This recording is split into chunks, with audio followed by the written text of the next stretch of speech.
Was there still a lot of blood? Yeah, and there was like chunks of brain matter. A husband and wife were driving past a cornfield in Westminster, Colorado. The wife remarked that she saw a pair of shoes sticking out of the cornfield. She urged her husband to turn the car around to investigate, which he did, and the two exited their car to take a look. There they found not just a pair of shoes, but a lifeless body. They called the police, who quickly arrived at the scene. A search of the body produced no forms of identification. All the police knew was that they had a dead white male of about the age 30 and with blonde hair. The body was transported to the coroner's office while the crime scene was protected until the detectives arrived. The detectives, upon arriving, surveyed the scene for more information. They found a bloody baseball cap about 30 feet from the body. Tire tracks and footprints gave an indication of the direction from which the culprit came, as well as providing hints about the type of person and the car that had moved the body to the cornfields. Multiple CCTV cameras were present around the cornfield, but upon talking to the landowner, the detectives learned that they were all dummy cameras. So the detectives had very little to work with. It was 2 weeks later before the detectives had a name to the victim, Tanner Banderit, identified via fingerprint matching. The detectives interviewed Tanner's father, who said that Tanner had gotten involved with some bad people. His father thought Tanner had become a drug mule for the cartel, moving large amounts of cocaine. The detectives obtained Tanner's cell phone records in an attempt to identify the last people with which Tanner had been in contact. One phone number stood out, as there were 4 calls between that caller and Tanner on the day of Tanner's death. The phone number of interest was registered to a Christopher John Matthews. I would like to thank the sponsor of today's video, MyHeritage.com. I have partnered with MyHeritage.com because what this website offers is truly important. Your heritage is more than just a list of names, it is the story of your family's journey through time. Most of us modern cavemen don't keep track of our family histories, at least I don't. All I know are my grandparents, but that was enough for MyHeritage.com to fill out a family tree for me, and I learned a lot in the process. For example, my great-great-great-great-great-grandfather, that's 5 greats, was an Irishman who moved to America in the 1800s and had 11 children. Here he is. His name is Archibald Smith. I think this makes me related to Mike. With MyHeritage's vast database of 20 billion historical records, you can easily explore your roots and maybe even connect with family members across the globe. You can also colorize old black and white photos. Here's one of my mom and my grandpa from way before I was born. Leave a comment below if you are also a descendant of the extremely virile Archibald Smith. I'm sure there are a lot of you. And if you do not know whether you have a little Archibald Smith in you, sign up now for a 14-day free trial, giving you access to all the amazing features MyHeritage has to offer. Click the link below to get started. One detective called Christopher to ask whether he had made contact with Tanner that day. Christopher told the detective that Tanner was his dealer and that he hadn't met with Tanner in over a month. When the detective mentioned the phone records showing several calls between Christopher and Tanner, Christopher said that on that night he had lent both his phone and his vehicle to a friend, Jesse Firk, and so Jesse must have made those calls. Doesn't Jesse Firk sound like a made-up name, by the way? Who had your phone and car the night this man was murdered? My friend Jesse. And what's Jesse's last name? Firk. Sorry, what was that? Firk. Spell it. P-H-U-R-K. Firk. Unfortunately, Christopher did not know Jessie's phone number nor her address. Searches in the police database did not pull up any Jesse Firk. However, upon looking at the car registered to Christopher, detectives found that the tire size and drive type, namely rear-wheel drive, matched the tire tracks found in the cornfield. Now, they only had to find Jesse Firk, who was driving the car the night Tanner died. The detective called Christopher again to learn more about this mysterious Jesse Firk. The detective told Christopher that they couldn't find Jesse in any database and that Christopher needed to be the hero of this unsolved murder case by providing as much details as he could about Jesse. Christopher was more than happy to help, explaining that Jesse had just moved in from Ohio and thus would be unlikely to show up in any database. The detective asked whether Christopher had a picture of Jesse. He did not. The detective asked whether he could meet with Christopher to show a photographic lineup. Christopher said he had already left town on vacation. He was heading to Las Vegas for a month. The detective said that he could contact the Las Vegas police to show Christopher a lineup in his own hotel. But unfortunately, Christopher was staying in various unknown hotels and just wouldn't be able to do that. Fortunately for the detectives, Christopher's brother had a felony parole violation warrant.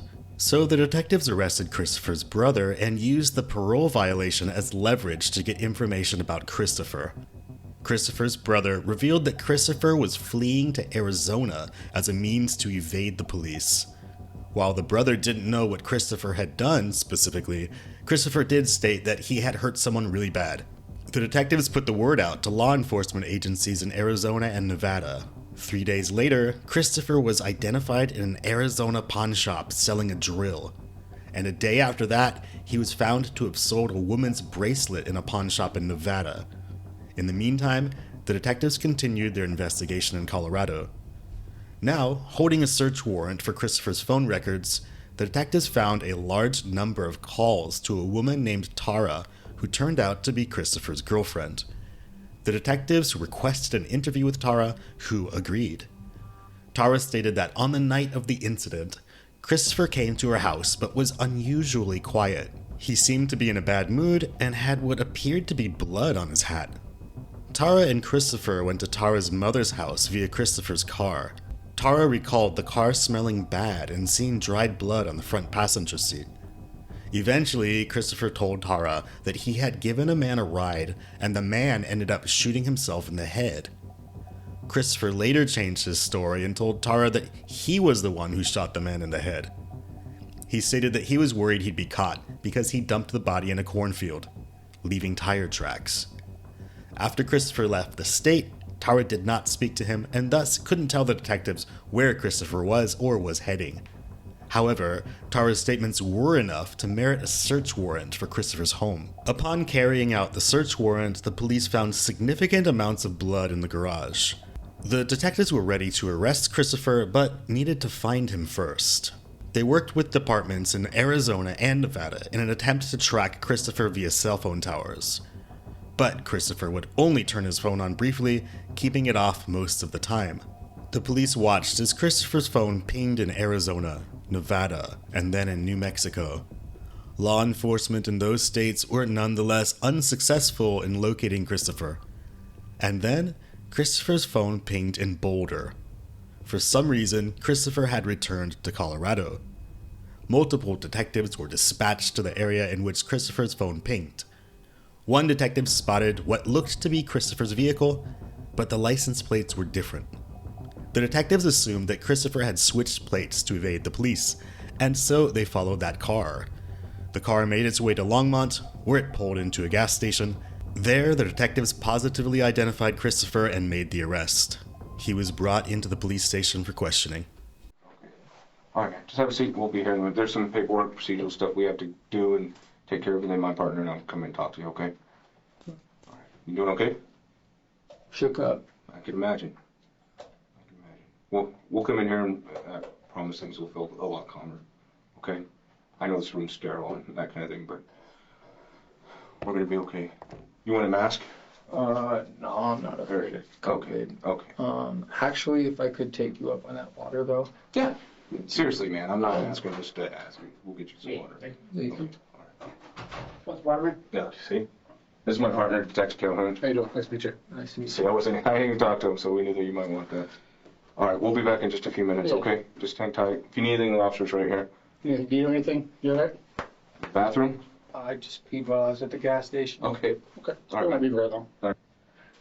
All right, Chris. Sorry to make you wait so long here. You have enough water? Yeah, thank you. I introduce myself out there. You okay? Yeah. Okay. I introduce myself out there. I'm Detective Garcia. It's my partner, Detective Calhoun. Matt. Oh, he's the one I told you about that would be with me when we come up and talk to you. Yeah, we appreciate you being cooperative as you have been. So. Yeah. Spell your last name for me. Matthews. Okay. So we basically just have to go through some paperwork just so that you're aware of all your rights and that sort of thing. Okay. Okay. Have you seen that on TV before when they do that? Yeah. Excuse me. Oh, jeez, what what's your middle name? John, Jon. John, And what's your birthday? May 19th of 2000. Gotcha. All right. So we're just going to go through this real quick. It's just a procedural thing so that you're aware of your rights and that sort of thing, okay? Yeah. So you know we're both police officers, right? Yep. Kind of figured that one out when you came to the police department? Yeah. All right. It says I'm a law enforcement officer. I'm interviewing reference a murder. Okay? Before you ask any questions, you have to understand your rights. Why don't you read along with me? Just so you understand. You read and write, okay? Yeah. Okay. Just Well, initially here, just make sure you understand them, okay? You have the right to remain silent. Anything you say can be used against you in a court of law. Can and will. You have the right to speak to an attorney, have him present during questioning. And if you can't afford an attorney, the court will appoint one for you free of charge. And you have the right to stop the interview at any time. It's a voluntary interview. Understand that? Yep. Okay. Just sign that. It says understand my rights. They've been explained to me. With these rights in mind, you're willing to answer questions. Does that make sense? Today's date's the 4th, if you'll update at the bottom. 9/4. What's the highest grade you've achieved? GED. Okay, so you've actually graduated high school? Yeah. So you can read and write. Equivalent. Where'd you go? Mainly Lakewood and then Pathways, and then I finished at Front Range. Oh, you did? At the community college? Yep. Cool. When was that? I'm not exactly sure. I believe it was May of 2019, 2018. Very nice. So, Chris, it's like I explained to you out there. We're fire detectives. We're going to record this, too. There's always two sides. Yeah. And you know exactly why you're here. So tell us your side, man. What do you think you're here? Why do I think I'm here? Yeah. 'Cause my car was in a crime scene. And what kind of crime scene was that? What do you think? It's stated on your paper, Uh-huh. so Okay. I guess you guys are investigating a murder of Tanner? Yeah, how do you know Tanner, anyways? Friends of friends? Did you go to Legacy at all? No. Is that it? Okay. Because you went to Legacy, right? I went to Frederick. Is that, oh, he used to live up there, huh? Yeah, I For forgot. his mom? I'm not exactly sure. I didn't know him well. Oh, okay. How long have you known him, though? I mean, just as an acquaintance, maybe not. 2 or 3 years? 2 or 3 years? Yeah. And he was more of an acquaintance back then? Yeah, I was like just friends of friends. Okay. I'd see him in the halls, whatever. Okay. And when did you guys start kind of talking? I'm not exactly sure. Okay. And Chris, I'm going to let you know now, just so you understand this. We know Tanner was involved with drugs. We know you are involved in drugs as well a little bit. We do not care about any of that. Whatever you tell us about the drugs, I can tell you now, I'm not a drug cop, and I don't care about those things. Yeah. And neither does my partner, okay? So during this interview, we just would like you to be as honest as you can about everything, because I know that in the back of your mind you're thinking, oh man, they're going to try to give me some on the drugs, you know what I mean? It's not the case. We do not care about drugs at all, okay? Does that make sense to you? Okay. So tell us about your relationship with Tanner. So, to start, I ran away from my dad's house. This is my side of the story. Yeah, tell me this. And then I started doing a lot of cocaine, and I met him through all of the people that I was hanging out with, and he was the dude up in Frederick. That's all I knew him as. Okay. And then I'd take him to go pick up stuff here and there, but that's all I really knew him as. And when you would take him to go pick up stuff, would he give you a little bit on the side for kind of chauffeuring him around sort of thing? I mean, he'd pay me money or product. Okay. What was it usually? Mainly product. Mainly product? Because I was addicted then, Yeah. so Okay. still addicted. Yeah, keep talking to us about it, man. So what, since then, since you were... I don't know, I lost connection with him. I finished all of my legal troubles when I turned 18, and then I just remember seeing him at Starbucks one time with Alicia, and then after that, I didn't really hear from him, see from him. And then one of my friends, JoJo, Mm-hmm. JoJo reintroduced me to him. Okay. And then what happened from there? And then I just hung out with JoJo and Tanner, like, not a lot, but we'd go run him to the plug's house or whatever. So what? To the distributors. Oh, okay. Gotcha. I was just kind of the driver. A lot They of liked my car. That's a nice car. It is nice. A lot of people, it seems like a lot of people actually kind of did that for Tanner. Like that was kind of his, He didn't have a car. well, because he kept crashing them. Yeah. So. I didn't even know that. We actually know quite a bit about Tanner. So then let's fast forward. Then what goes on? You guys he sells you some drugs, you drive him around. Yeah. And that was kind of thing. So Yeah, that was about it. you didn't hang out. You guys weren't like boys hanging out. No, all the we time. weren't like kicking it. We weren't drinking. We weren't kicking back beers. I wasn't partying. I don't like to party Mhm. anymore. Like if I party with a small group of people. I don't like to go out and because most people go out and they drink and they drive. Sure. I'm completely against drinking and driving. So when you're partying, you like to be where you're at and not move, kind of thing. Yeah. That makes sense. Less chance of getting pulled over, right? Yeah, less chance. Right. So how did it work when you bought drugs from him? Did you call him? Did he call you? Say, hey, I've got some stuff. How that Maybe we usually middlemaned it through JoJo. through JoJo? Yeah. But there were times where you'd get it directly from him. Yeah, after a certain point. Yeah. I'm not exactly sure when that was. But Okay. And how did that take place? You shoot him a text? Was it Snapchat or how? it was mainly Snapchat, Uh-huh. and then sometimes he'd call me, text me. I don't even think he used text. I honestly don't really remember. But it was a Snapchat is what you would use to communicate a lot? Snapchat. Okay. All right. How long have you been addicted to cocaine? Off and on. 2 years. 2 years. Stuff messes you up. Oh yeah, it messes your brain up bad. Yeah.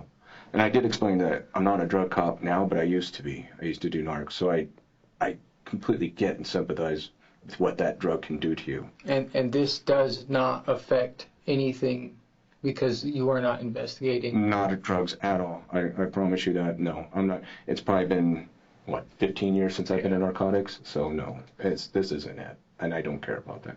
I'm not looking to go bust anybody on drugs at all.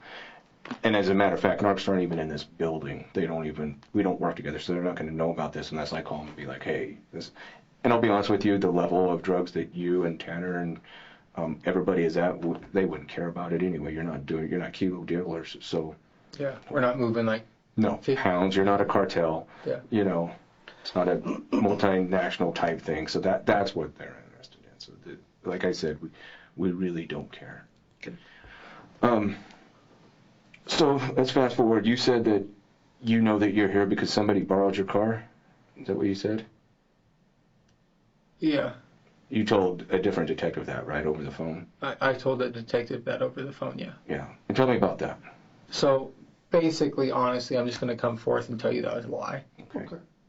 We appreciate that. Yeah. And we've done a lot of work, so we kind of already knew that. Yeah. But and I think this is your opportunity to be as candid as possible and just tell us what happened, man. Yeah. We want to know your side. He was in the car with me. Tanner was? Yeah. Okay. Where'd you pick him up? Pecos and 116. The apartments there? Yeah. Okay. So what happened? And then we drove down to Pecos. We hit the 7-Eleven. And then we're driving back. And then he tried to reach for a gun. For what gun? For my gun. He tried to reach for your gun? Yeah. Where was your gun at? My gun was in the center console. Just sitting there? Yeah. Is it the gun that's in the car now? No. It's a different gun? Okay. And what happened? Basically, he reached for it, and then I shot him. How'd that go down? Because he was shot right here. Yeah. So how did that happen? There's a whole lot more that happens when you shoot somebody in the head. So give us details. We struggled for a bit. I mean, I was driving down the road, and then he reached for the gun, and it was self-defense. Sure. So tell me, did he say anything No? when he reached for it? He just Yeah. reached for it. Did he actually get a hold of it? No. I got a hold of it first. You just saw him reaching toward it? Yeah. And then what happened? And then I shot him. You were in your car, Yeah. still driving? Where was that at? Or exactly what do you think that Pecos. Pecos and what, like cross streets? It was 116th. Like 116th and Pecos? It was still by those apartments? Yeah. Okay, so then what happened?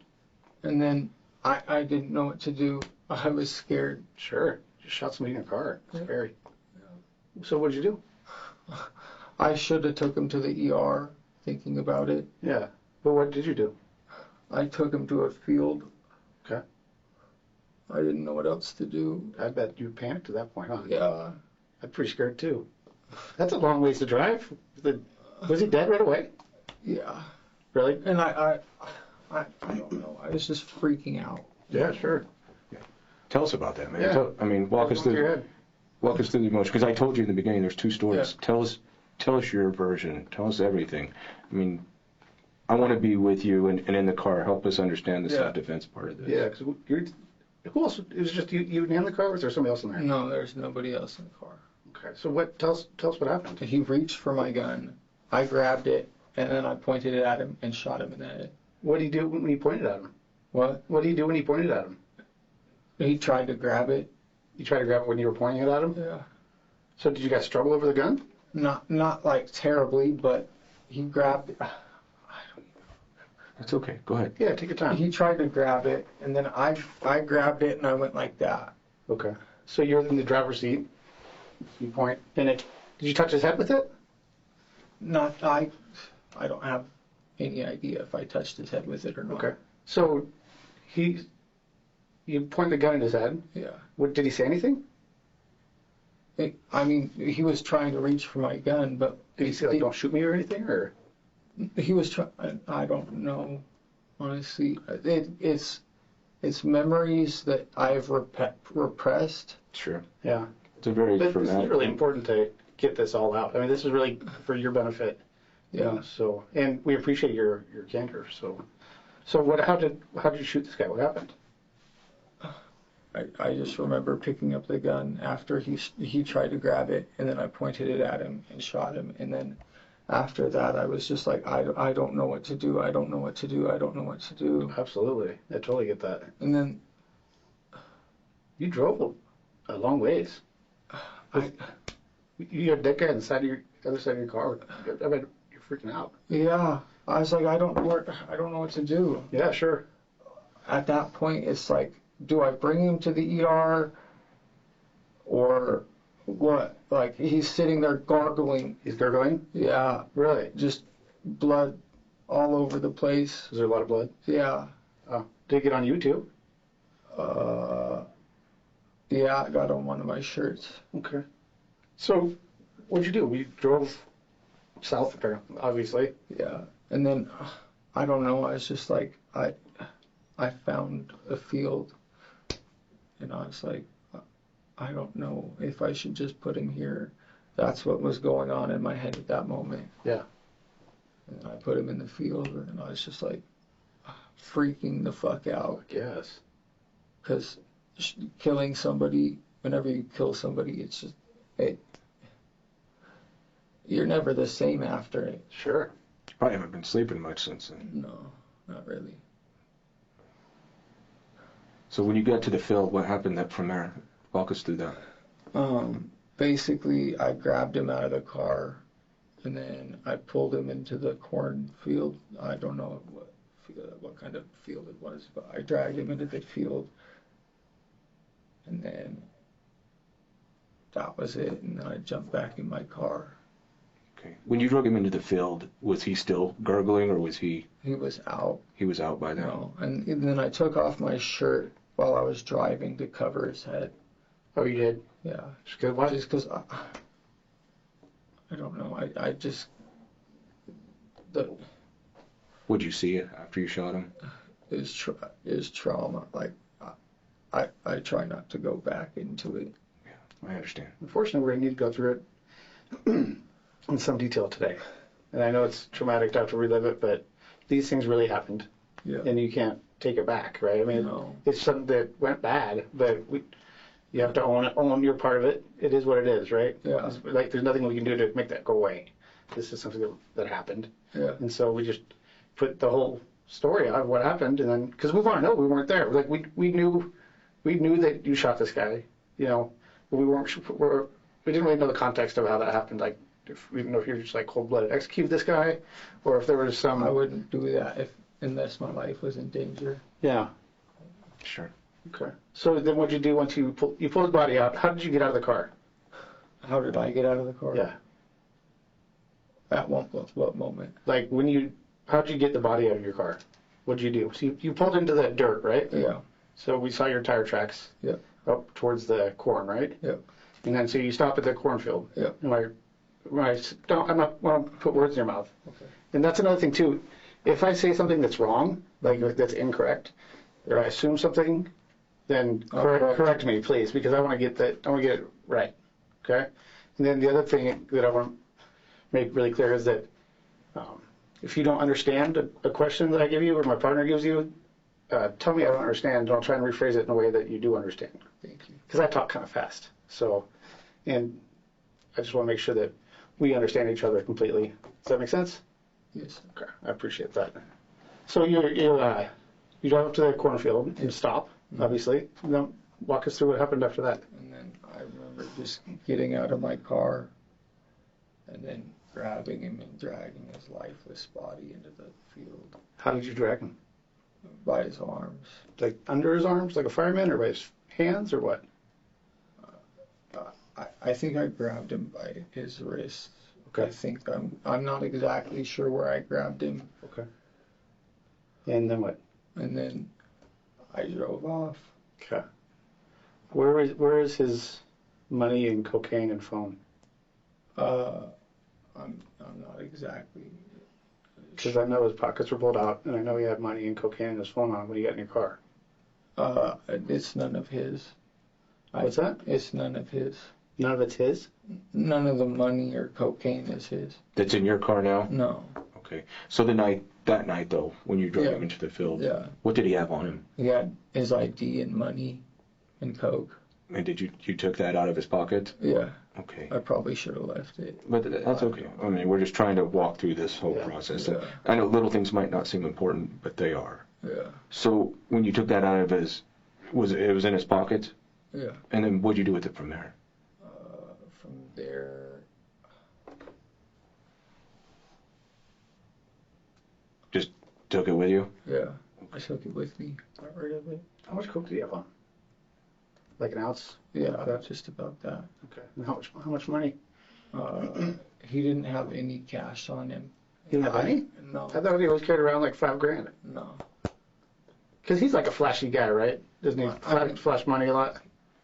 I don't know. That's just I what guess you're his told. house just got raided the day before or the day of. His did? Yeah. Okay.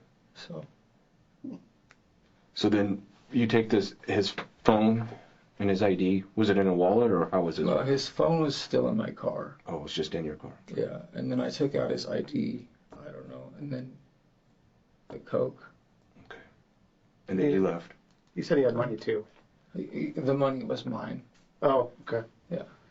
Because you were going to buy a Coke. I was gonna buy the coke from him. Had you already given him money? You just took it back?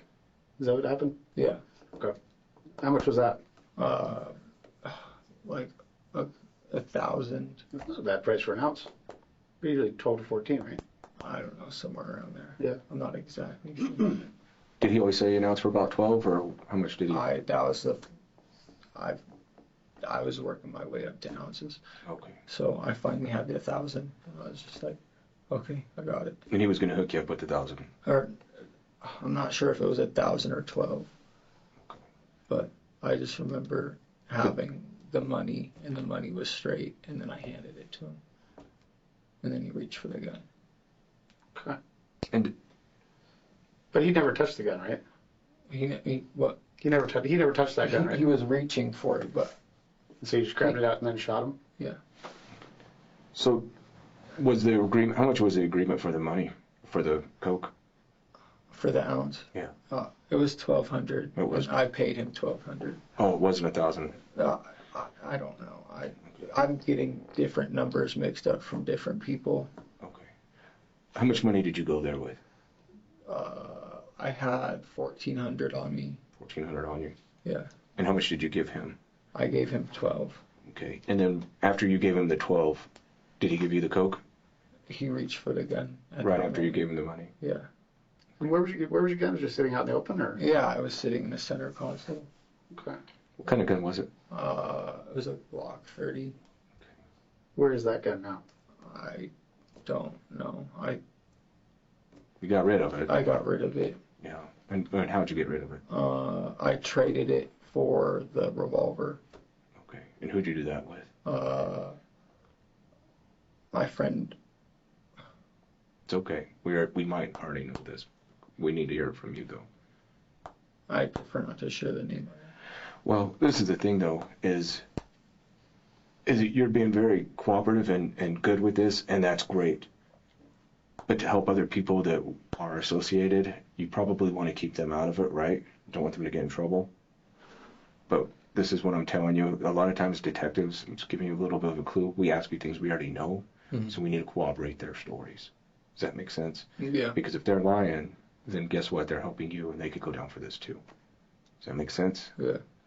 Okay, so who did you trade it with? My friend Trevor. Trevor? Yeah. And what's Trevor's last name?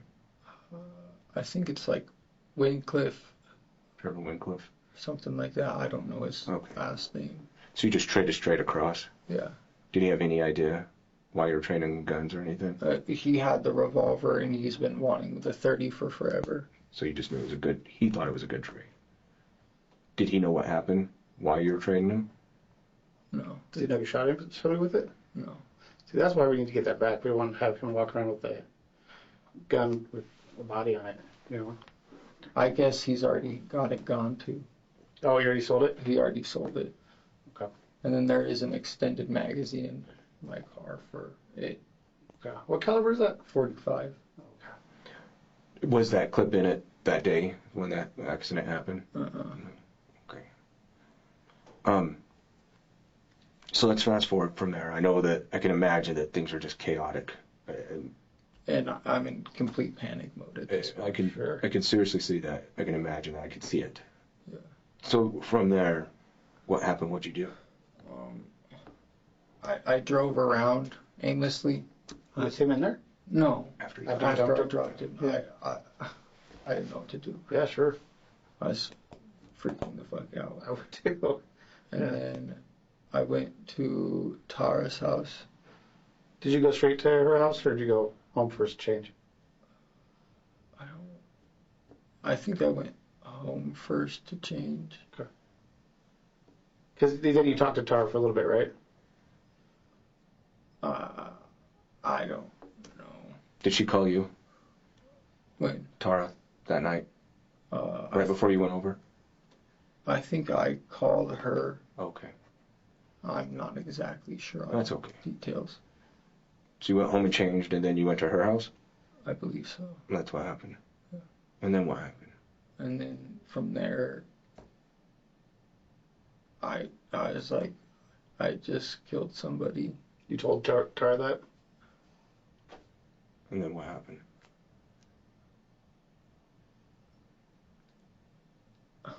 I don't really remember. Okay. I was like at a. You're still panicking. I'm still panicking, but like it was like a weird panic, and it was like I'm freaking the fuck out mentally, and then from there it's just I You just kind of went into survive mode. Is that a fair way to put it? yeah, and like I don't know. Sometimes whenever I'm like, I try to turn shit into humor, because if I turn it into humor, I hope that it'll get my head out of that, and like, but How'd you do it on that one?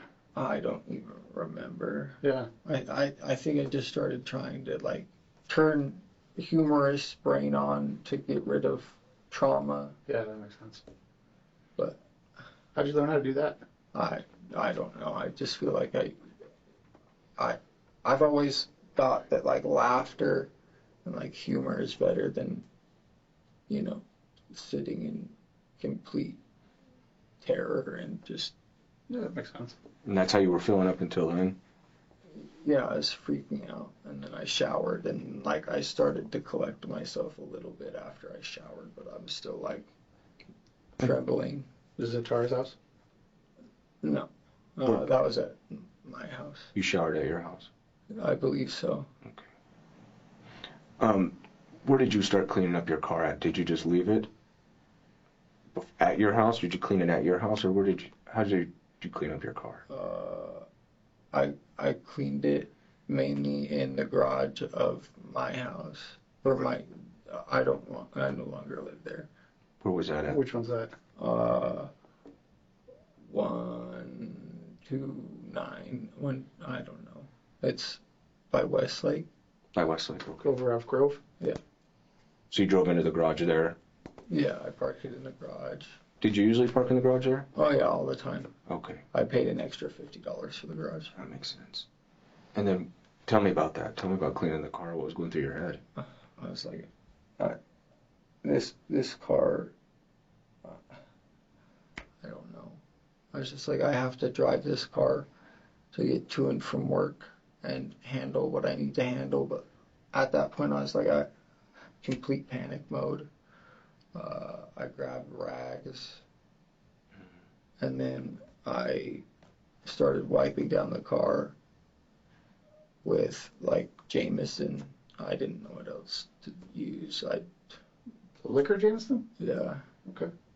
Why'd you use that? I have no idea. Do you think it would be like an antiseptic or something, or because of the alcohol? I don't know. It was just the only thing I had. Okay. I mean, That's why your car smelled so goofy, huh? what you mean? Because Tara said your car smelled weird. Yeah, There's a bunch of Jameson in there, huh? probably. Yeah, that makes sense. So what did you cleaned it in the garage at your house? Yeah. And you rent a room there? Well, Do you rent a room there? I did. You did. And so you cleaned it there. Correct. And then you got most of it cleaned there? Yeah. Okay. What'd you do with the rags and stuff there? What happened? I threw them in a dumpster. Where? It was like one of the home builder dumpsters. Okay. Near, Why'd you do that? near Westlake there? Yeah. Okay. Why'd you do that? Why did I throw them out? Why'd you put them in a home builder dumpster? Just because when with my dad, we lived off Sunset Place, and it was a brand new housing development, and we just got used to like throwing all of our boxes and anything we didn't really need. Did you throw them away to get rid of the evidence, basically? The blood? That makes sense. Yeah, okay. That's fine. You still want to be carrying around a bunch of bloody rags. I didn't know what to do with a bunch Yeah. of bloody rags. Sure. And so did you get the majority of it clean there? Yeah, for the most part.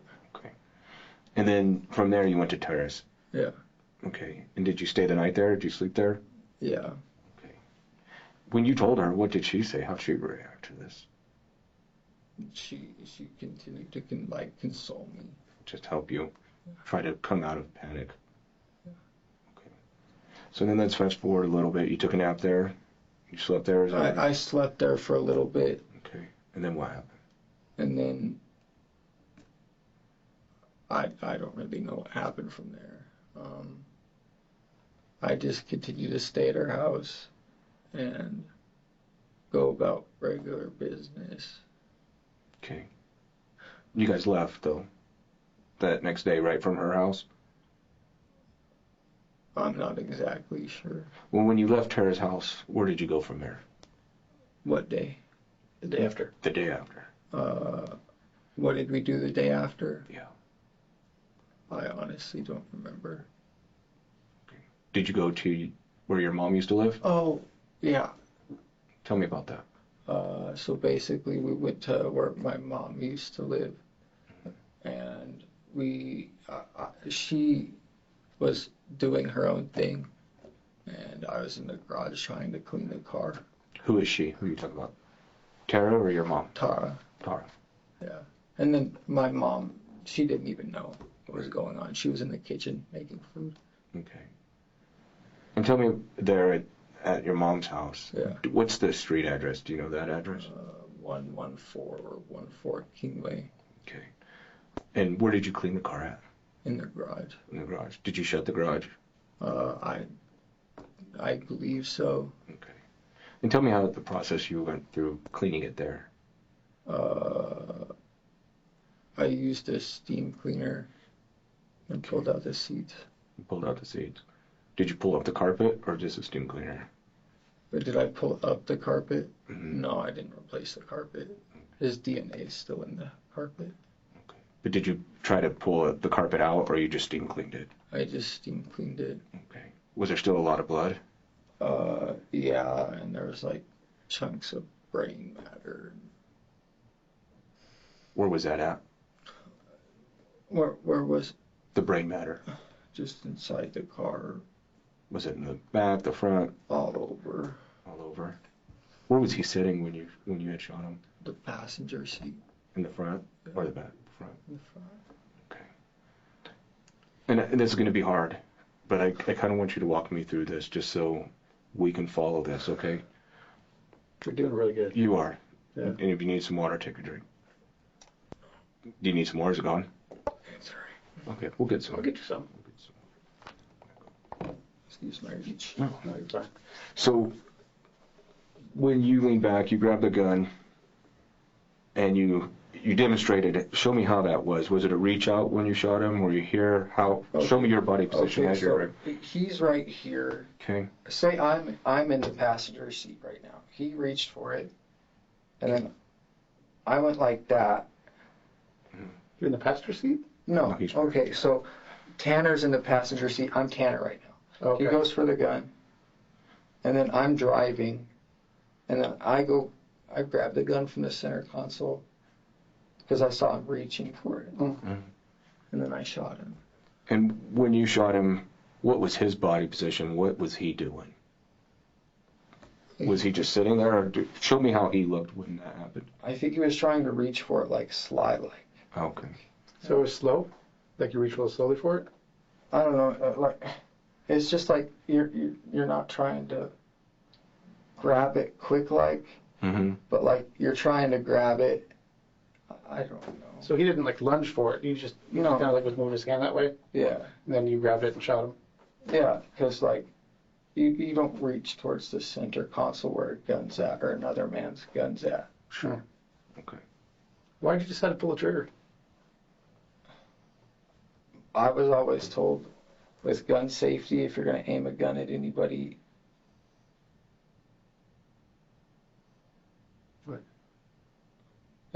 If you point a gun at somebody in gun safety, your intent is to shoot them. Yeah. So that was your intent. I mean, to shoot him? it wasn't like if you point a gun at somebody, you have to be in the position to where your life is in danger enough. Yeah, why was your life in danger? Because he was reaching for my gun. Okay. How far away did his hand get from the gun, do you think? It'd be easier to show like in my car, but I don't know, maybe like 4 inches from the gun. Okay. His hand was about 4 inches from the gun, Yeah, going kind of slow towards it. yeah. That helps us. So, and just kind of going back to it. So he's sitting in the passenger seat. Yeah. You grab the gun first. Walk us slowly through that. What happens from there? What does he do? He reached for the gun first. So after he does that, Yeah. but you get the gun first, and then what happens from that? And then I pointed the gun at him. And when you did that, what did he do? I don't Did know. he turn away from you, or? It all happened. Because he got hit right here, so he must have been looking away from you. It all happened in the blink of an eye, honestly. It was very quick. Yeah, and I just remember gunshot, blood splatter, and then gargle. And how long did that occur? The gargling. I don't know, 5-10 minutes. He was gargling in your car for 10 minutes? Yeah. Was that while you were driving?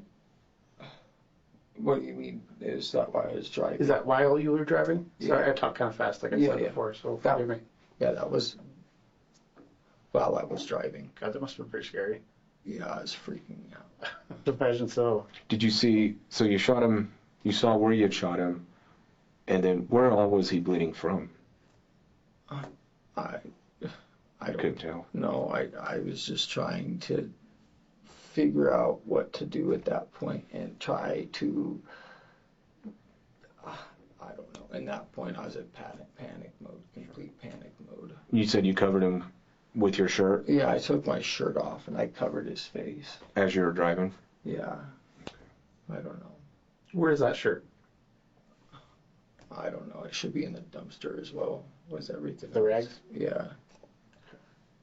You said that dumpster's where? Westlake? Where in Westlake? I'm not exactly sure which dumpster it was, but I threw it in one of their roll off dumpsters. Do you have any training with firearms? You said you knew about firearm safety rules. Well, when I was 18, 16, my dad made me take a concealed firearm class. Oh, so you've actually shot a decent amount. Yeah, my dad's ex-army, Oh, cool. so is my grandpa. So you shot quite a bit growing up? Yeah, Okay. So you're familiar with firearms. yeah. And you understand that when you pull the trigger, it goes bang, and bad things happen. But, okay. Have you been drinking that night? No, Do you have I any was sober. drugs or anything? no, I actually went to FedEx.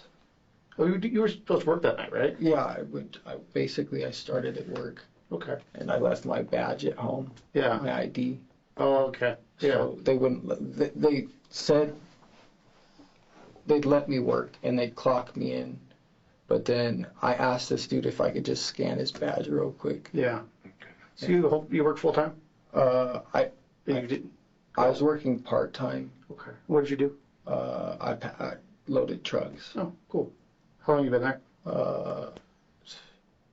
I don't know, maybe 2-3 weeks. Okay. You liked it there? It was all right.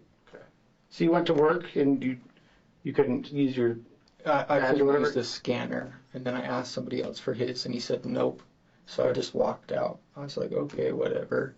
and then what did you do after that? And then Tanner was blowing my phone up the entire time. He was calling you? Yeah, he was calling me Why was he calling you? because I don't know. I guess he just wanted to get rid of it because his house got raided the day before, Oh, okay. and he needed the money. And I don't know. He was just So he knew you were in the market for a little cocaine? Yeah. Okay. And then what? and then I left work and then met Tanner. Okay. So let's pause a little bit with that part. When you went to meet Tanner, you described picking him up off 116th and Pecos. Uh-huh. Was he with anybody? He was with one person. Do you know that person? I have no idea who it was. Okay. But just Tanner got in the car. Yeah, only Tanner got in the car. Who else lives in that apartment? What? Who else lives in that apartment? I don't really hang out with Tanner or his friends. I just remember one time I was in the car with JoJo, and he was making laps around the entire complex. JoJo was? No. Tanner was? Yeah. Oh, okay. So then, you guys get in the car. Explain that part of it to me. When he first gets in the car, how does the deal go down? Do you do it right there? Do you drive off a little bit? Or how? Yeah. So basically, when I parked, I saw a white Dodge, and it looked like it had cameras on the side. Oh. And I was like, bro, like your house just got raided today. Like, I don't want to do this. Like, whatever. But he's like, no, we're good. Just pull up to the gas station up there. And I was like, okay, cool, whatever. I'm here. Might as well do it. Yeah. And then we went to the gas station, and then we drove back. To the apartment? So we drove from 116th Yeah. down to Pecos because there was a cop right there. And then we drove back that way, Back which way? back to the apartment. Oh, okay. And then we hand-to-handed it in the middle of the street. On Pecos or in the apartments? In Pecos. Still right around 116th, right? Yeah. And then when that happened, you gave him the money. Is that correct? Yeah, I gave him the money while we were going down Pecos, Okay. and then he reached for my gun. Was there argument or anything? Did you say, where's the cocaine at, or, I was like, where's it at? And then, and then he reached for my gun. Okay. So was there an argument or just maybe even like a going back and forth a little bit about the money and the cocaine? Kinda, not really. Basically, he was, I don't know necessarily like where he was at with his life Mm-hmm. in that moment. And like his entire house just got raided. Sure. So like I'm not sure if he was like in a spot where he was like, you know what, like I'm gonna take this dude's shit because I'm in a position to where I'm not okay. So I'm not sure if that's what I don't know. But we didn't really exchange words. He and I never really exchanged words ever. What about then, though? You gave him the money? Am I correct on that? Yeah, I gave him the money and I was like, dude, where's my shit? And then he reached for the gun. Okay.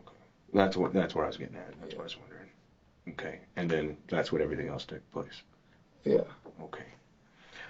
And then let's keep going with that. So then everything happens. You panic. You go to the field. Yeah. And when you pull him out, he's gurgling as you're driving. Uh-huh. And I'm just recapping because I need to make sure it's all flowing right in my mind. Correct us if we got it wrong. Yeah, I'm just putting together what you told me and I'm seeing if I'm interpreting it correctly. Okay. You're driving, he's gurgling. I take it he's bleeding. Yeah. And how is he sitting? Is he leaned over? Is he leaned over towards you? What's his... He was leaned over this way, and then at one point we went around a turn, and he was leaning on me, so I pushed his head over and then grabbed my shirt off. And put it over him. Yeah. And was he still gurgling at that point? I believe so. Okay.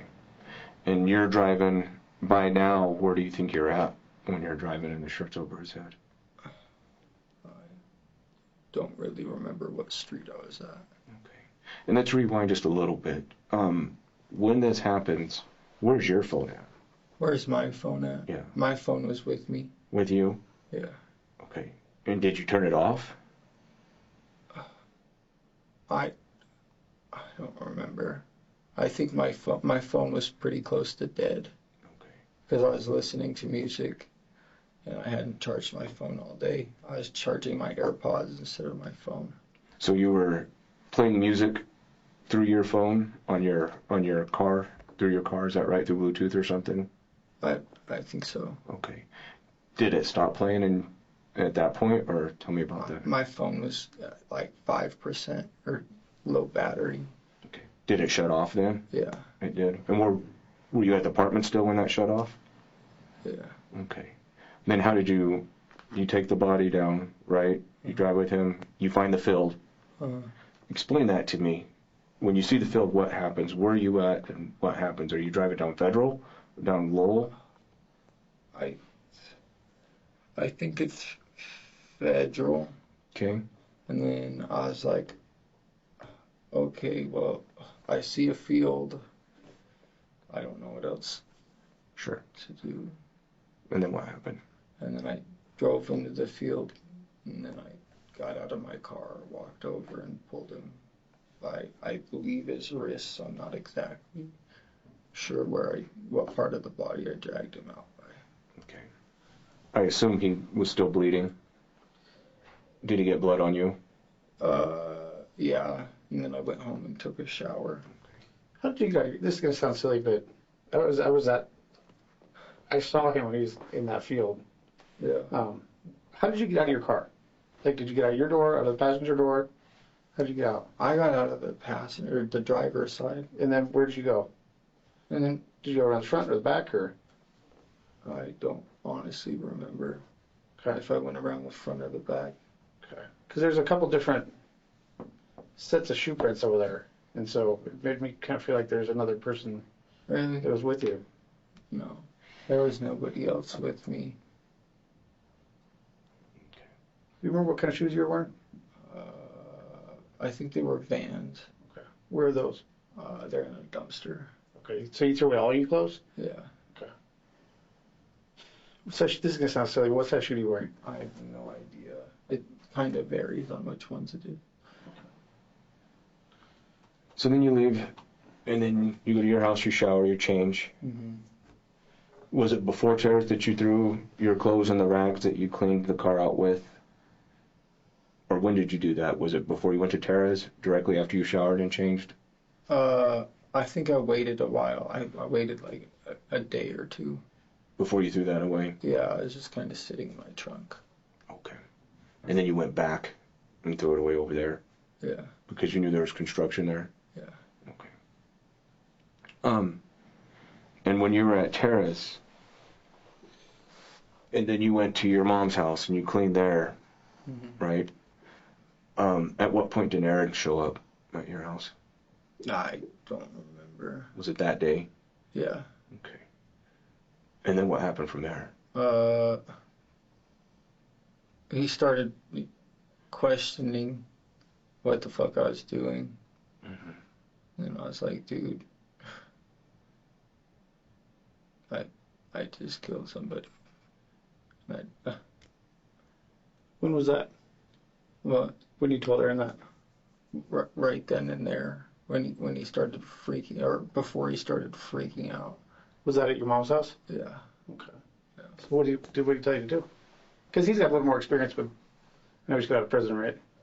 Yeah. So were you trying to get some advice from him? No, I was just like, dude, I mean, like, kinda, yeah. I was Sure. like, dude, like, I don't know how to deal with this, like, mentally. I don't know. I was asking him for, like, mental help, not really, Yeah. like, what to do. Did he give you any advice on like how to cover it up? No. No? Uh-uh. What did he tell you to do? He said, dude, like, you're gonna have to deal with it. He said, okay, so basically with all of my other charges that I've had, he's always been the one who makes me turn myself in. Really? Usually, yeah. So I had some eluding charges. Okay. And he told me, bro, stop shitting in your dirty underwear, like as a metaphorical term. Right. Yeah, so like don't keep racking up charges after charges after charges. Right. Just go handle it and get it done with. Yeah, that makes sense. So Pretty good advice. And so you told him what happened, and what happened? How did he respond? he started freaking the fuck out, crying all over the place. He doesn't handle a lot of emotion well, does he? And he doesn't really do emotion most of the time. Right. Yeah. And then what happened from there? I don't remember. He just said, let's get the fuck out of here. And then I guess he had some shit to go do.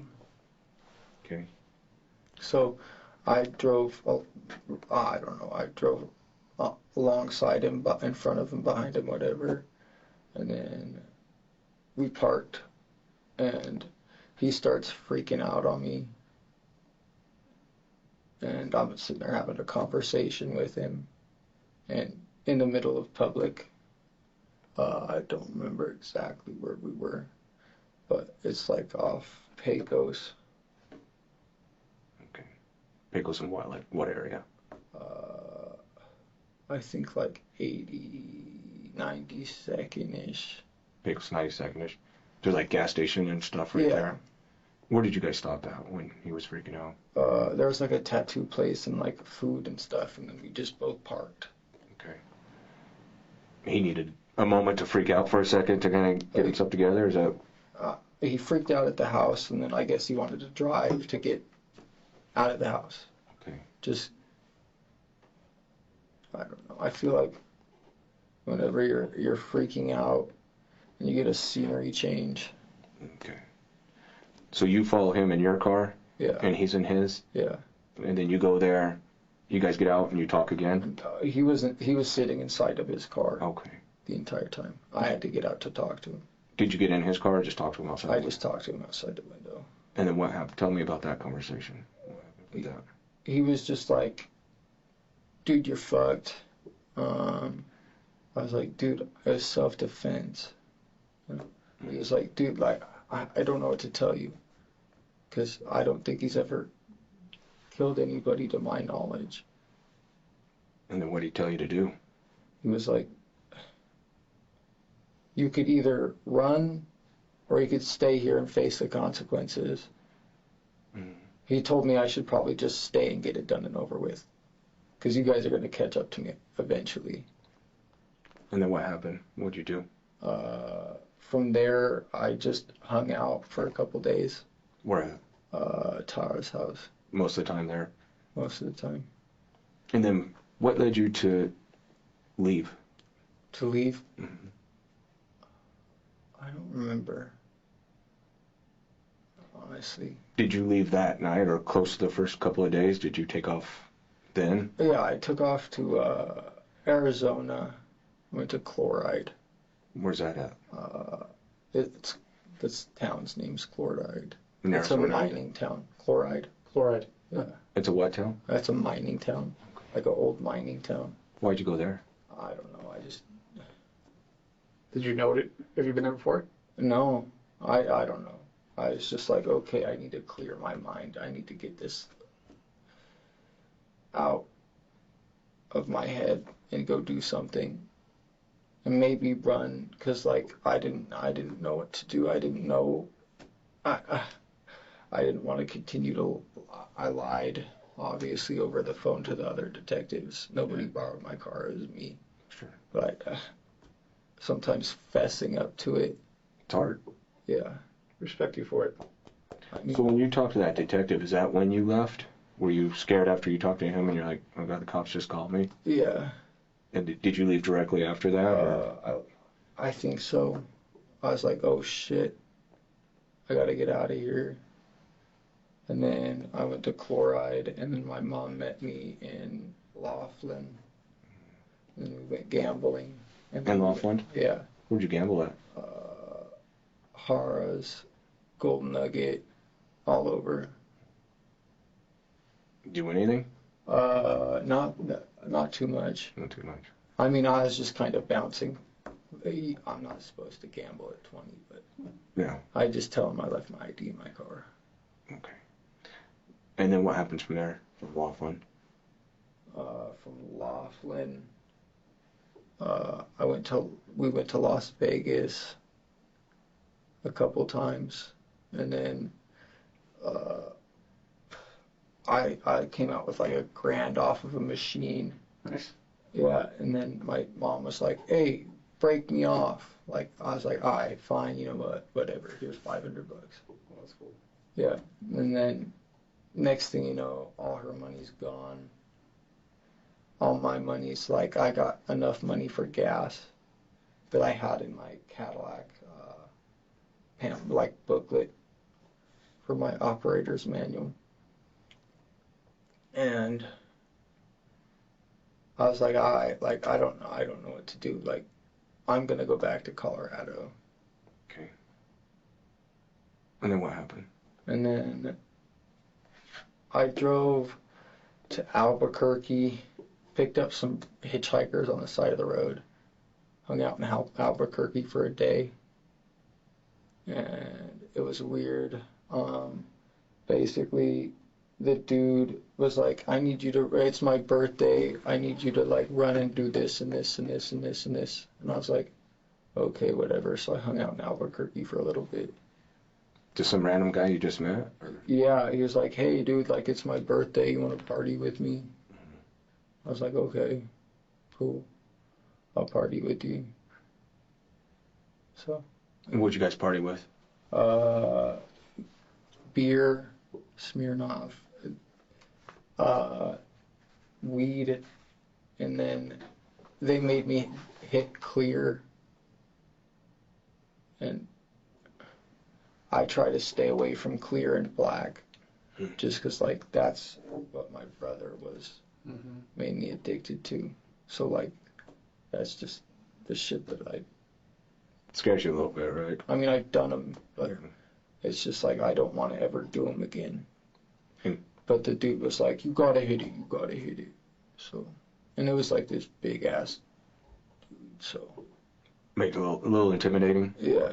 So you hit up some. When did you do that? What was that, last night? Last night. Yeah. And where was that at? Albuquerque. Okay. And I drove from Albuquerque to Colorado overnight. Which way did you go?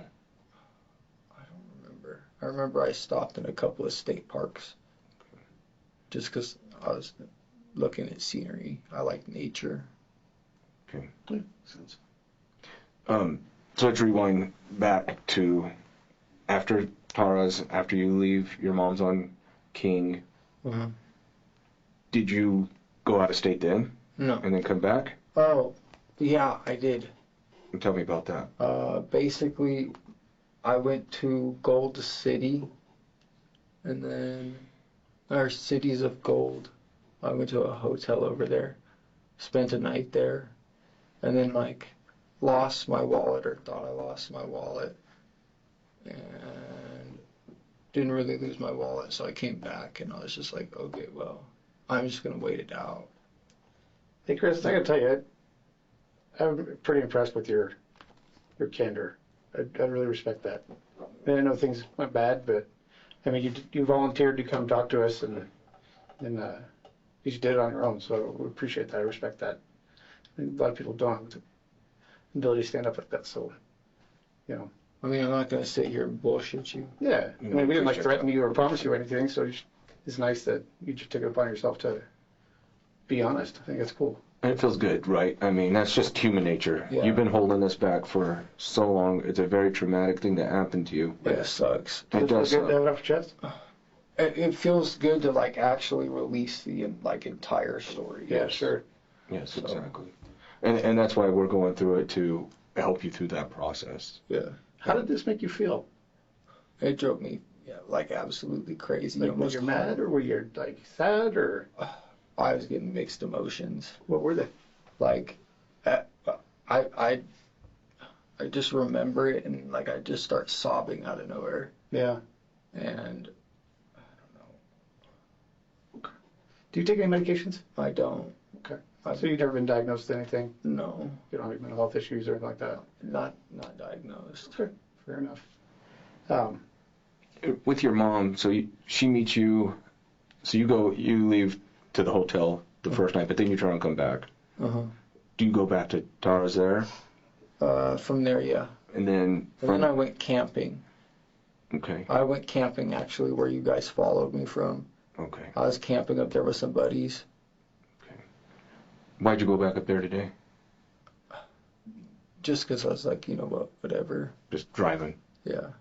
I like nature. So then when you come back, and then what point did you decide, you know what, I need to get out of town? When was that? At first, like right after I was talking to Aaron, he was like, either do it now or do it later. And I was like, do it later. Or do it now, like leave. He was like, you have two options here. Do it now or do it later. They're going to find you either way. I was like, fine, I'll just take the later option. So you saying you should turn yourself in an hour later? He was recommending that I turned myself in then and there. Oh, okay. But So then you go down, and you said your mom met you in Laughlin? yeah. And tell me about that. How did all that happen? What do you mean? Did you call her, say this is where I'm at? She call you? How did you arrange I to think get there? she called me, and she's like, Aaron's not okay, Aaron's in jail, this, that, and another. Or no, that was, I don't know. She was like, where are you? Where are you? Come, I want to come have dinner. And I'm like, oh, I'm in Arizona. She's like, what are you doing in Arizona? And I was like, I don't know. Did you tell her what happened? I didn't want to tell my mom that I killed somebody. At that Did you tell her though? But in person, yeah. When did you tell her? When I saw her in Laughlin. What'd she do? She freaked out Yeah. as well, just about as much as Aaron did. What was her advice to do at that point? She was like, she didn't really have advice for me. I mean, did she think you should turn yourself in, or did she think you should run, or? She told me to turn myself in. She did. She recommended it. So It's the right choice. yeah, I should have. Yeah. But then you stay in Arizona though, right? You go down and you're staying down in some areas down in Arizona. Is that correct? Where'd you stay down there? Where did I stay in Arizona? Chloride. Yeah. And where else? I camped You just camped? pretty much. When you say camp, was it just like pulling over in parking lots or? Tent, parking lots, whatever. Okay. Just kind of slept different places all the time? Yeah. Were you in town or were you outside of town when you were camping? Depended on the scenario. So the towns, because we know that you had pawned some stuff. What towns were you in with that? On the way back from Vegas, I pawned. What did I pawn there? A diamond bracelet. And then I pawned an impact and a drill at the Mr. Pawn in Laughlin, or Bullhead City. Bullhead City. That's close to Laughlin. Yeah. And why were you pawning those things? Were you running out of money? Yeah, Mom and I were running out of money, and then I was like, I need money to get back home. So.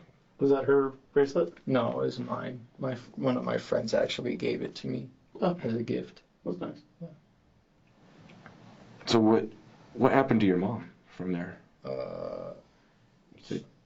I don't know. She was freaking out, and I drove to where we were staying.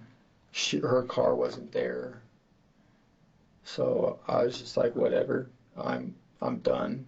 I'm not going to sit here and wait for her to let me inside of this house, that a friend was letting us stay at. So from there, I was like, just about to leave. Ended up sleeping in my car one night, and then the next night, she called me. She's like, hey, let's meet. And then she's like, I'm broke. And I'm like, okay, well, I got enough money to get me home. So I was like, I could get you home too, but then we got into a fight. My mom and I are always in fights. What was this fight about? The money. She always goes gambling, loses all the money, and then wants to fight about it. She's like, you lost all my money, But it's like, I think it was a team effort here. Yeah. And it was your money, right? I mean, she came with $3,500. Oh, okay. But I had a grand on me. So. And so she lost all her money. Yeah. And where is she now? I have no idea. Where's the last time you saw her? Bullhead City, I believe. And that's when you left? Yeah. Okay. And where'd you stay last night? Where did I stay last?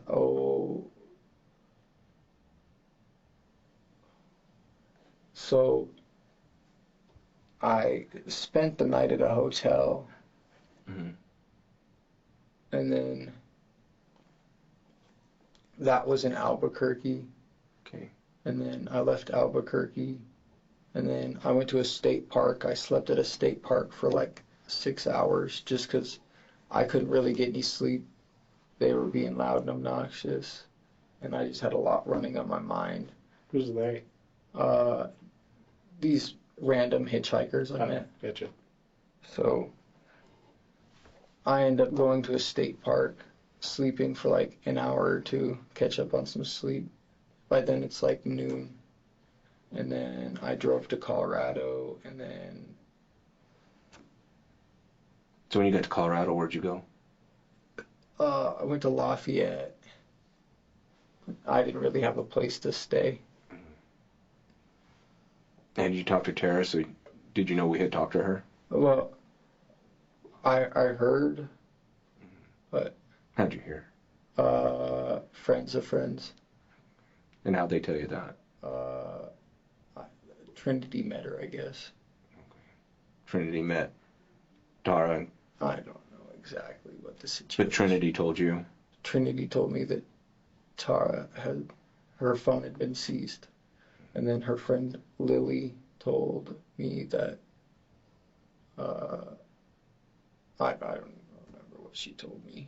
What was kind of the gist of it? What she It said? was just like, Tara's been in the questioning. And what did you think about that? I was like, I don't know. And so, and what? Sorry. It kind of messed with my head because, like, honestly, I don't know. That's like my lady. Yeah. Yeah. Were you mad at her for talking to us? No. I mean, I don't care. I mean, you've been very honest with us, so. Yeah. So last night, where did you said you stayed in a? Where did you stay last night? I drove around all night last night. You just drove around. Yeah. And then today you were heading to where you camped before. Yeah. And what made you turn around and come back? I don't know. I just saw U.S. government plates all over the place. Kind of freaked you out a little bit. Yeah. And then so you're like, I gotta get out of here. It's too much. Yeah. Too much heat here. Yeah. Did you feel like a lot of heat was on you, a lot of pressure this whole time? No. No. When did you start feeling that? I didn't really feel it when I was out of state. Okay. But as soon as I got into Colorado, it was just like heavy. Yeah. Like kind of anxiety. Yeah. Did you feel like that was a mistake coming back? No. No. It's not. You guys deserve to know the story. Yeah. This time, kind of being away, did you ever decide that, you know what, I'm just going to turn myself in? Why didn't you do that? It was a thought in my mind. But why didn't you? I mean, why didn't you just come forward? I'm afraid to go to jail. I'm afraid to go to prison. Like, I'm 20-year-old male. And if you guys call it murder, if you guys call it self-defense, like, either way, I'm doing time for it. Why'd you bring a gun in the first place? Why did I bring a gun? Yeah. Because I always had a gun on me. What did you, I mean, do you think he was going to? No, I just usually had a gun on me when I did my deals. Okay. Were you nervous about Tanner? Was I nervous about him? Yeah. Not really. Didn't you have an issue with him before? No. I thought they tried to rob you or something. No. He ripped you off before, right? No. Not that I remember. Because we were, and this is why we're asking, because this is stuff we've learned, Okay. and it might not be accurate, and it's good that we're talking about it. But from what I understand, there was a point, even a couple of years ago, I think they said a couple of years ago, Yeah.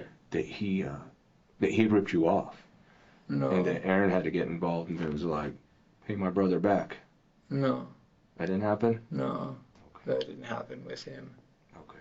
Anyway, that's a story we were told about, and so in our mind, like, it's good we're talking because we had this vision of what happened, and I'll be honest with you, it's almost exactly what you're telling us. It was Yeah. something like this is what occurred, and so it does make sense to us. Yeah. Because it sounded, at that time though, we were believing that Tanner had ripped you off before, so it No. would give you Tanner's pause to, never been ripping me off. Tanner was always good on his shit. wasn't he? Okay. Yeah. I mean, but don't reach for another man's gun. How fast was his arm moving, you think? If you could, like, recreate it. Show us. Yeah, just show I us. don't know. It was like that. Okay. Like not super fast, like moderate speed. You want to take a quick break? Let me get you some water. Do you have, you up? Yeah, he's on water. Yeah, we'll get some more. Doing okay? Do you mind if I use a restroom real quick? Not at all. Sure. I'll take you there. It's okay. I always put my hands like this for some reason. There we go. Helps me straighten out my back. There you go. Feels good to be out of the car, doesn't it? Straight to the left. All right, man. Sir. All right. Doing better? Yeah. Some more water? No. Okay. I think we're getting there. Yeah. We appreciate you sticking with us. We had to get some water too. Seriously.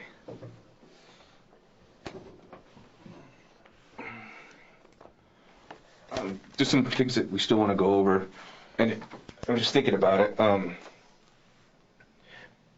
because I'm trying to picture your car right in the center console area, describe that to me. I've been in Cadillacs before, but Yeah. not yours.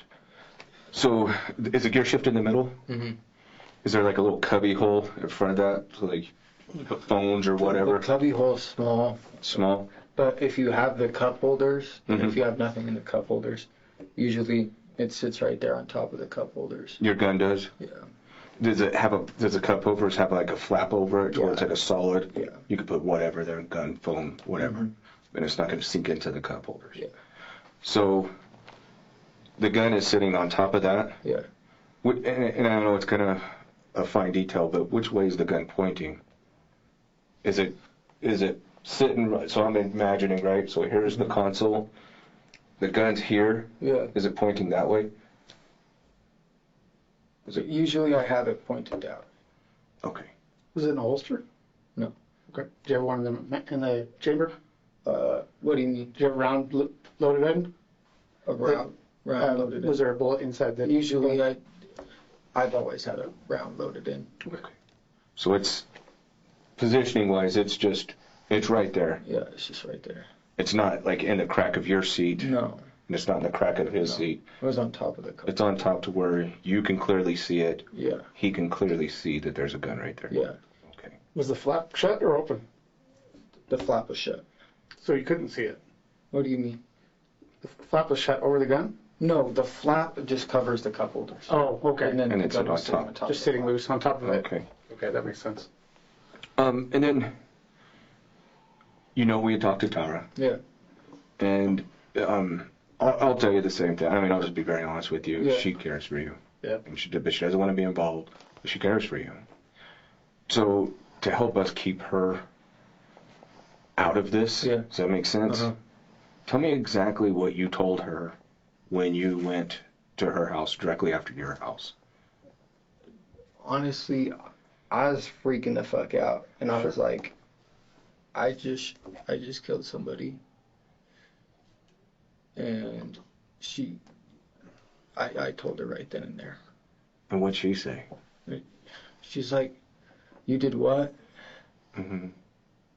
And then she started freaking out. But then she caught herself, and then she started consoling me, making sure I was good. Okay.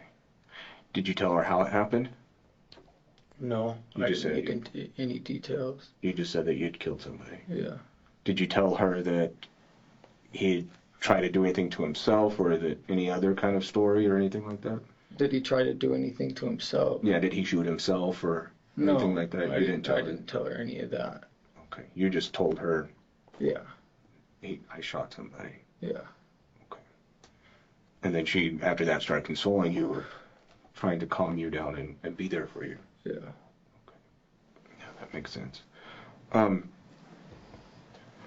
So after that, and we've talked about it briefly, but I want to come back to it. You had taken Tanner's phone, or his phone was in the car, Yeah.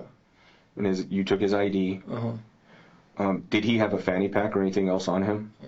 Or a backpack or anything? No. Did he usually? No. I mean, I don't know. Okay. Usually he was just wearing clothes. He never had a backpack or anything on him. Okay. But that day, after that happens, Mm-hmm. what do you do with his stuff? With his phone? With his ID? All of it went to the dumpster. With your clothes Yeah. and the towels? Yeah. It was all together. Yeah. What was it in? A backpack. You put it in a backpack? Yeah. What kind of backpack was it? I don't remember. There's a black one. Just a black backpack? Yeah. Is it something you had in your car, your home, or Yeah. where was it at? Where'd you get it from? It was a gift. It was a gift. Yeah, I don't remember. Is that backpack? Did you throw a backpack in there too? Which, The one you put all the stuff in. what? His clothes, your clothes, and his ID, and All of that Phone. shit should be in a black backpack somewhere. so you threw away the backpack also. Yeah. So the rags was everything together, or did you separate it? Everything was together. And it was all in that backpack. Yeah. What day did you throw all that stuff away? I don't remember. I held on to it for a couple days. A couple of days.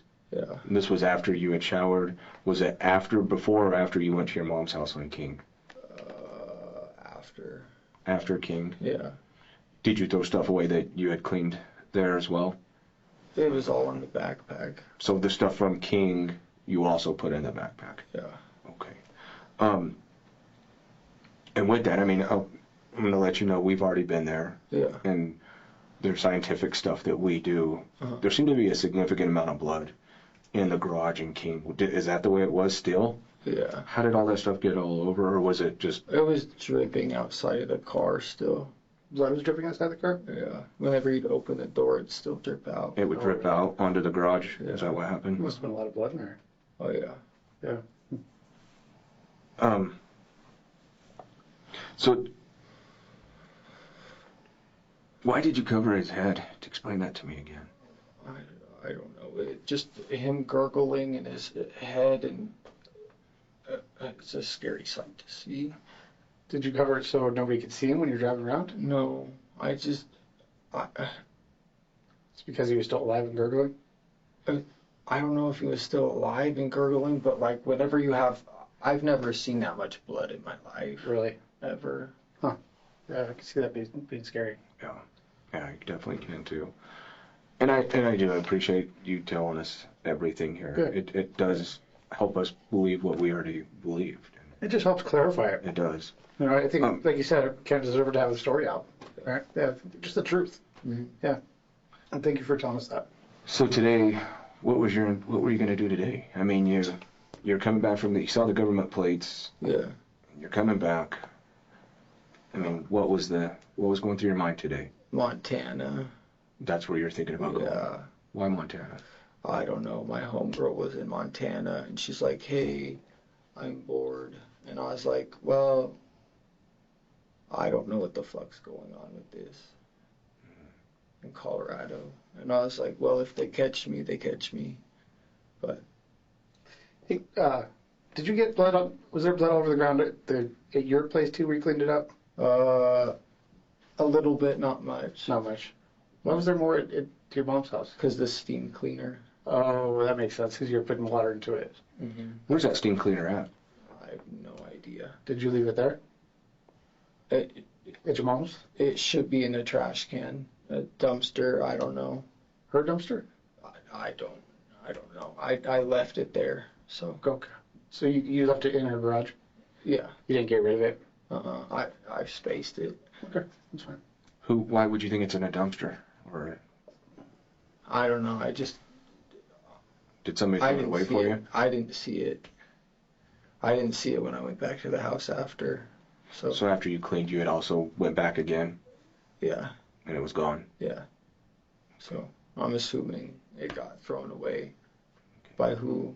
My brother, maybe, mom. Is it like a or- floor skin cleaner, like a carpet one? It wasn't like a big one.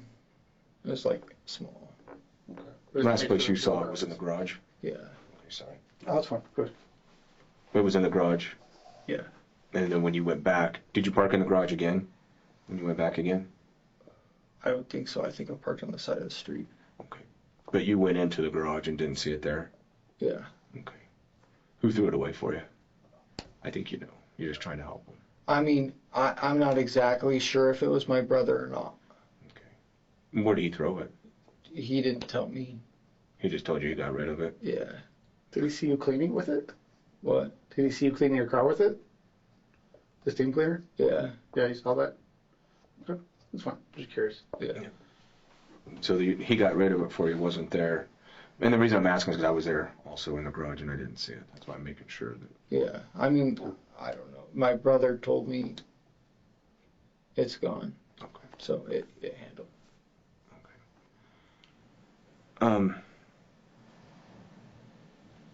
What day do you think it is that you threw all that stuff in that dumpster? Honestly, I have no recollection of days. My days have just been jumbled now that after that day. It's all kind of just crammed together. Yeah. Let me maybe try to help it maybe flow a little bit. Because I kind of know the days that you were in certain places. So Yeah. was it just before you left here going to and met your mom and all that? Was it like the day before that or a couple days before that? Yeah. What would you say? I don't know, like 2 days before. Before you left the state? Yeah. Okay. All right. And I got to tell you, I mean, I think I know, and I get it. I do understand it. But were you worried, or did you know that, hey, the police are coming to get me? How do I avoid capture? How'd you do that? How did you help yourself stay away from us? What do you mean? Was there certain things you were doing? Like what? I don't know. That's what I'm asking. I mean, this is just for my future education of doing my job. What did you do to help us not be able to locate you? Because you kept away from us for a few weeks. Yeah. So what was it that you did? What do you mean? Like my phone was off. Was that on purpose to keep us from finding it? I couldn't find a phone charger. Oh. Most of the time. I was trying to stay out of my car. You want to stay away from your car? Yeah, and then most of the time I had it off too. Just because, like, What? if you have your phone off, you're not able to track location. Oh, is that why you turned it off? Yeah, that makes sense. Okay. And then, like, you changed your plates out? I had those plates. You did? Yeah, I actually went to St. Elmo with Tara and bought them at St. Elmo. Oh, really? Yeah. Gotcha. But you changed those plates to keep us from seeing it, from finding it? That was the hope. That was the hope. Makes sense. Yeah. What else do we have? What about, where'd you stay in Australia? What house did you stay in? In Arizona. In Arizona. Arizona? Yeah. I didn't stay in a house. I stayed in You said somebody put you up for a little bit in a house. in Arizona. Or one of those places. Laughlin. Laughlin, yeah, that's what it was. I'm sorry. Yeah. Whose house did you stay in there? I don't even remember the lady's name. How did that happen? Like, how did you get into somebody's house? Basically, my mom's friend lives in Laughlin. So how did that all work out? Well, we were outside of the mall. My mom and I were. Yeah. And she walks in to go get a Western Union. And when she does a Western Union, basically she walks in and her friend walks out. Oh. And Just randomly? complete coincidence. Huh. Interesting. Yeah. So what happened? Basically, her friend was like, "Hey, what are you doing here?" And then they started talking, and then my mom was like, "Hey, can we stay at your house for a while?" Okay. So How long did you stay there? I stayed there for 2 or 3 days. Okay. What was her name? Susie, I think. Susie? Yeah. Do you know her last name? No, really. It's nice for her to put you up for a little bit. Yeah. Save some hotel money? Yeah. Okay. And that was a friend of your mom's? Yeah. How does she know her? How does she know her? How does your mom know her? Yeah. I have no idea. Okay. Fair enough. Did Susie ever find out what happened? No, Susie doesn't know. Doesn't know. She doesn't know anything. You don't think your mom would tell her? No. Fair enough. Yeah. Anything else? Yeah, I mean, some questions I just have come up in my mind, and I'm just curious about. Mhm. Let's go back to the gun. Mhm. And when he's reaching for it, right? But he doesn't touch it. Yeah. Is that right? But in your mind, it's sitting here. Yeah. He's kind of his hands going towards it. Is that right? Yeah. Do you say anything to him like, "Hey, don't grab that"? No. You just grab it. And I'm walking through this to make sure that I've. Okay, so basically he starts to reach for it, and I don't know. Whenever I see somebody reach for my gun, I immediately grab it. Okay, and then, but you grab it, Yeah. and what does his hand do? When you grab it. When you grab it, what's his hand do? His hand was just like that, and then Then you grab it and point at his head, right? yeah, Okay. Did you have any other guns in the car or just that one? I just had that one. Did he have one? Not that I know of. Did he have like knives or bats or sharp pens or anything? No. No weapons? No. Okay. So you pick it, you said his hand's kind of going for it and you grab it to keep him from getting it, right? Yeah. Put it at his head. Yeah. And then did he try to assault you at that point or hurt you or? No. So Did he grab your arm or did he grab you? what I don't understand is if you're pointing the gun at his head. Yeah. So is he like looking away from you? Yeah. Okay. So that's probably why it came back here, right? Because he's looking away from you when you have a gun to his head. And correct me if I'm wrong. Am I right? What do you mean? Like, is that kind of how it was? You have the gun to his head and he's kind of looking away like this? I feel like he knew he was fucking up by reaching for my gun. Sure. Okay. But so hang on a second. I'm sorry. Go ahead. What were you going to say? I feel like basically he was reaching for my gun, Yeah. and then I grab it, and then he's like, So he looks away from you like that? yeah, just because he wasn't expecting me to grab it. Yeah, sure. He probably doesn't want to get shot. Yeah. So how is he threatening you when you have a gun pointed at his head? How was he threatening me? Yeah, how were He you was in threatening danger? me by grabbing my gun. But once you have a gun at his head and he's looking away from you, why'd you pull the trigger? Because he's not a threat to you at that point, right? What do you mean? He Is was he- grabbing my gun in the first place. But he didn't have it in his hands or he didn't touch it, and you have him at gunpoint now, right? Right, and he's looking away from you. Correct me if I'm wrong. Why do you feel threatened at that point? Yeah. Why'd you pull the trigger? These are just some things we need to know. Gun safety. How's that gun safety when you shoot somebody in the head? What do you mean? So let's rewind. You said that you felt threatened when he was grabbing your gun, Yeah. and I understand that. Yeah. But you grab your gun. Okay. What do you mean?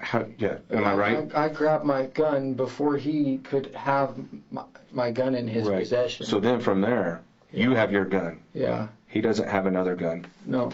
He doesn't have a You guys didn't knife. struggle for it, right? Because he didn't touch it. He was reaching for it though. No, but once Did he you assault have it you? in your hand, Yeah. then he's no longer a threat, right? Because he can't get your gun. Correct? Am I wrong? Walk Look, us, man, walk us through that. What do you mean? Tell us how you felt. Which part? How did you feel? Whenever somebody reaches for your gun, Mhm. and usually, I don't know what was going through my head, yeah. but whenever somebody reaches for your gun, it's right there. Sure. So then you grab it though, and let's just go slow through this process. You We grab realize it. it happens like this. We do. Yeah. We've been cops for a long time, so we understand the quickness of things happening. Yeah. But now's the time to slow it down and let's break it down. Okay. And To just- that moment. Yeah. Yeah. So now you grab it. Yeah. He doesn't have it. You explain. Tell me if I'm wrong. He kind of turns. I'm Tanner. He Yeah. turns like, oh shit, I made a mistake. Yeah. He's like this. You're like this. Is that correct? Uh huh. Where's his arms? Is his arms in front of him? Where's his arms at this point? His arms are. Or is it still here? You're motioning like that. I think it was like. Okay. But so from there, did you feel like you had, without a better word, you got the draw on him at that point, correct? So if you're going back to cowboy stages, two guys coming out with guns at the same time, the duel, you got the drop. Is that fair to say? He tried, but you beat him to it. I'm not trying to put words in your mouth. I'm Yeah, just trying to help you We're explain. trying to understand what your position is. Yes. Or exactly what happened. So, and we recognize things happen fast. I mean, I don't know what happened in my head was that he was endangering my life, and at that point, when somebody reaches for your gun, Mm-hmm. and in that moment, it's the gun's right there. Sure. The gun's right at his head. I was quicker to Then the why'd you gun. pull the trigger? Whenever gun safety. How is that gun safety? What do you mean? Don't point a gun at somebody unless you're ready to kill it, or anything unless you're ready to fire it. So if you're feeling scared and you point your gun at somebody, that means you get to kill them? No, it doesn't mean you get to kill them. Let me But- ask you something. If I'm a police officer, right? Yes. So say you did a burglary, and I see you coming out and I point my gun at you, Yeah. right? Yeah. Do I get to shoot you? No, you don't get to. Then why did you? You don't have to. Why did you get to shoot him? You're right. You don't have to, right? At that point. And that's what would be the position that I would have to shoot somebody. What I've always been told is don't aim a gun at anything unless you're ready to kill it. Okay, and I understand that. Or like, So you were ready to kill him when you pointed your gun at him. For the fact that he was reaching for my gun.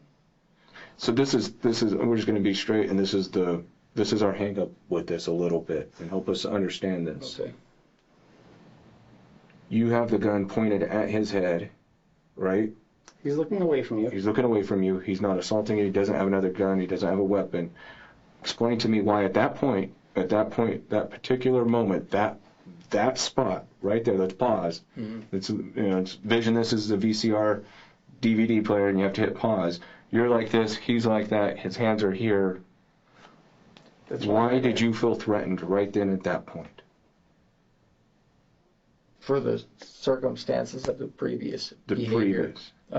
Of his behavior. Okay. But he didn't try to come back and take the gun, right? It wasn't a struggle or fight over it. No, there was no struggle or fight. Okay. Did he even threaten you? What do you mean threaten Did me? he say, I'm going to kill you, I'm going to kick your ass? Things like that? I asked him where my shit was at, and then he reached for the gun. Could he have been reaching for your cocaine? He was reaching for the gun. That's what I saw. That's what I saw. So he was slowly moving his hand towards where your gun Yes, was. which is right by So the then gun you holder. decided that you get to kill him because of that. Because he's reaching for my gun. Okay. So, but there's no other weapons. There's no assaultive behavior. He doesn't actually reach for your gun once you have it in your hands, right? No, but at that point, like, Did he say anything when you pointed the gun at him? no, It was just that quick. yeah. Okay. Thinking back now that we've paused it and we've slowed it down, Uh-huh. would you have done anything different? Would I have done anything different? Yeah. I would have probably never had a gun on me in the first place. Sure. But you did. I mean, that's usually how I would always sell. That's how people always taught me how to sell. And out of 100 times of doing it, nothing's ever happened. And then this one time, this guy Yeah, does this. yeah.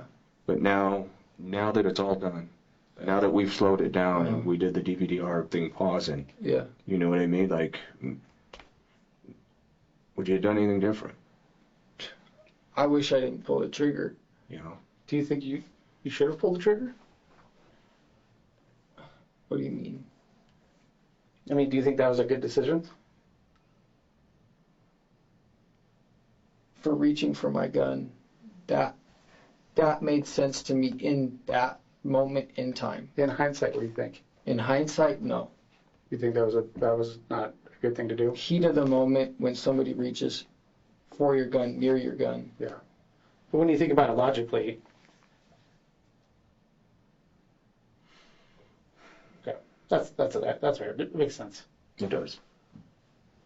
And we appreciate Yeah. everything. I don't want you to feel like we're trying to push you into something, saying something different than what happened. Yeah, for sure. I mean, you've been very. We're just upfront getting an and candid. understanding of what happened. Yeah. Information weren't there. Things happen.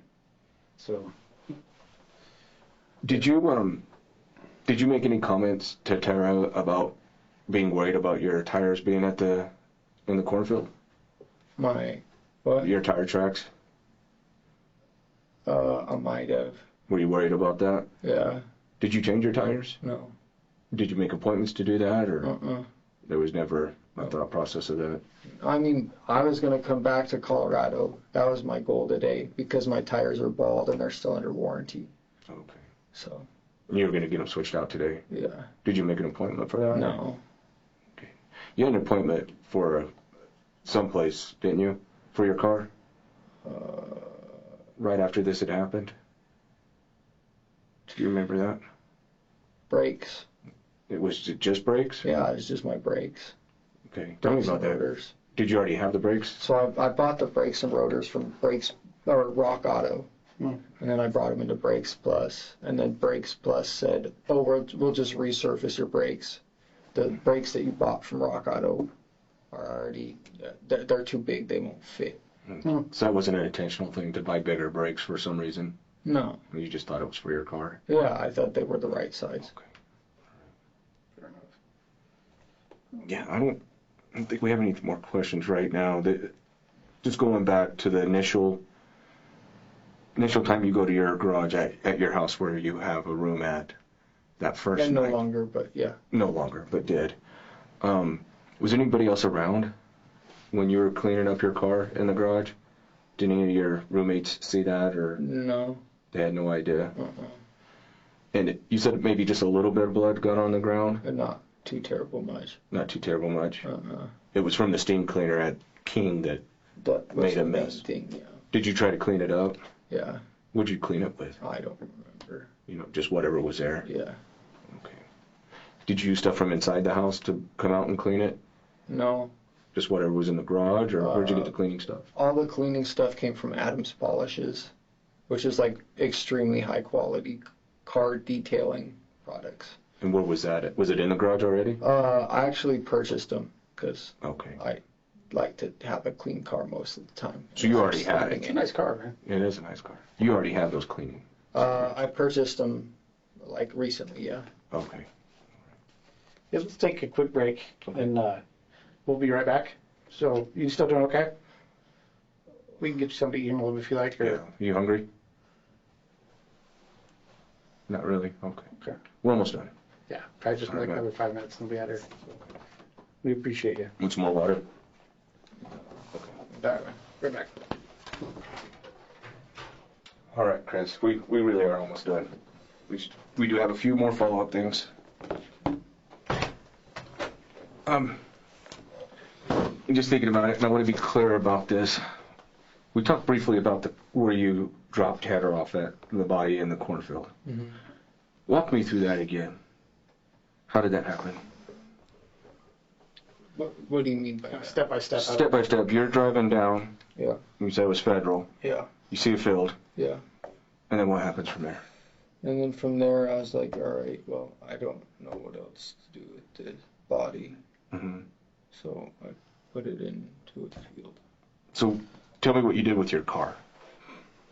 What do you mean? Did you park on the street? You pulled into the field? I drove into the field. You know what? Yeah. Let me see the markers. What color do you like? Take a marker there. You a purple kind of guy? All right. So let's do Federal. federal. And then you have Shaw, right? Federal. Then Shaw. Is that right? Pretty much. And then there's field. And there's what, field right here? Yeah. Big old field, corn stalks. So you come in, what, southbound Federal? You're heading towards Denver. Yeah. So we're gonna take your marker. Okay. So, like right down here, say you turn on to Shaw, Show us what you do from and there. then this is the cornfield. Actually, let me see this. So, let's say there's dirt here and corn. Yep. Does that look about right? Yeah. Okay, so show us what you do with your car. There you go.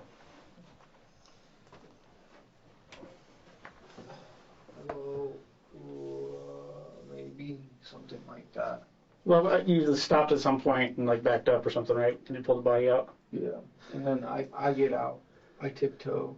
You tiptoed? Not literally, but whatever. Did you walk lightly on purpose? No, it's not. It was. I don't know. It was. So sometimes I speak through music. Mm-hmm. Huh. So like tiptoe through the window. I don't know. Sometimes that just gets stuck in my head. Okay. Basically, I walk. Why don't you draw your car there for us? Like do a little box or however you want to draw a car. Okay. And that's the car? Yeah. Okay. What did you just draw there? A car. Oh, okay, gotcha. So those are the wheels and, Yeah. okay. So you're facing that way. You get out of which door? Where do you get? I get out of the driver door. Okay. Which way do you go around the car? I'm not sure if I went around the front or the back. I think I went around the back. Okay. Go around the back And then I open the door, and then I drag him. to the corn. Yeah. So then when you drag him, that's when you find his ID and that kind of stuff. Yeah. Is that What in the else? cornfield where you got that? What? Did you grab his ID and stuff in the cornfield? Yeah. Then does he have anything else on him at that point? No. So you go back to your car. Yeah. Well, he had the Coke on him. You take the Coke, yeah. Yeah. When you go back to your car, what happens from there? Do you get stuck or anything? Does the car sink or The car doesn't really want to get out of there, but I got it out of there somehow. what'd you do? How'd you get out? I just drove. Did you go straight forward? Yeah, show me. Backwards, or Show me how the direction, what you do to get out of the corn. I went like that in, and then I went like that out. and you went that way? Yeah. Did you Not exactly sure what it was. did you back up? I think I did back up a little bit. I don't. Okay. There was I was down there, and so there was I'll just tell you what I saw. Yeah. There was a footprint in one of the tire tracks, like after you drove over it. Really? Did you get out of the car a second time?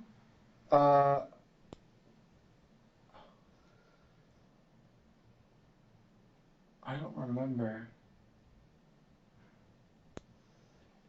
I don't think I did. Really? Yeah. Because it's just, there's no way for it to be there without you actually getting out. I might have came back. I don't know. Did you come back? Did I cut back? Did you come back? Yeah, I came back. What? Yeah. I don't know. You just said that you might have come back. Is that what you said? Yeah. So basically, I came back. Like I drove around the block and I came back and I was like, I don't know. I freaked out again. You drove away and then came back to where the body was? Yeah. Did you go back in there and look at it? Yeah. You did? Where'd you park that time? There's like a other street that way. You parked on the street? Yeah. And then you walked back? Yeah. And what'd you do? I don't know. Did you walk back into the field or did you? I walked through the cornfield to where the body was, and I was just like, did I really just do that? Really? And then what happened? And then from there, I drove off and went home to my house. Was Tanner wearing a hat? I don't remember. I don't remember what he was wearing, if he was wearing a hat or not. Did you do anything with the hat?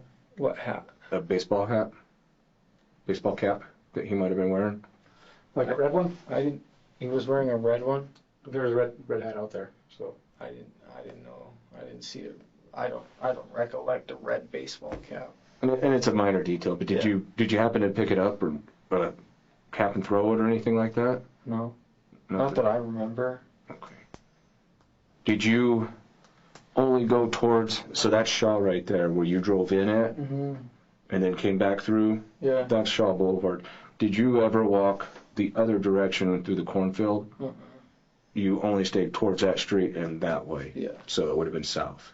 So I was a little bit confused. Towards Denver. I was a little bit confused too, because like right where the corn is, like around here, there were some other footprints that weren't the same as yours. Right? How do you think those got there? I don't know. I was the only person in the car. Are you covering for somebody? No, If you are, you need to tell us now. I'm not.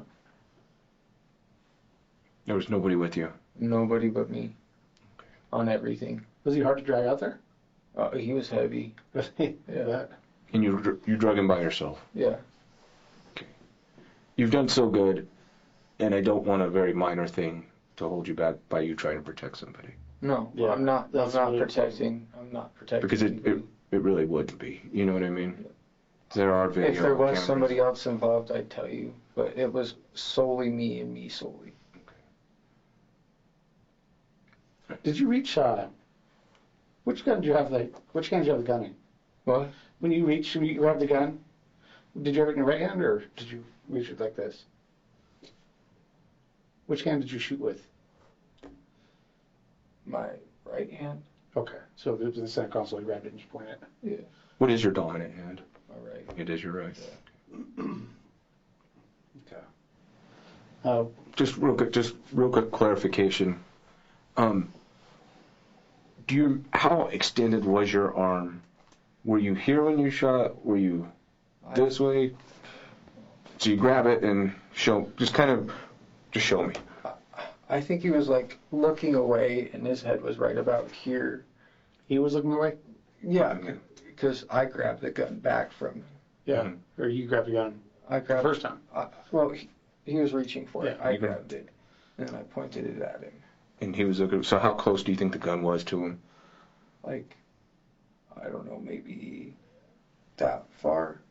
Okay.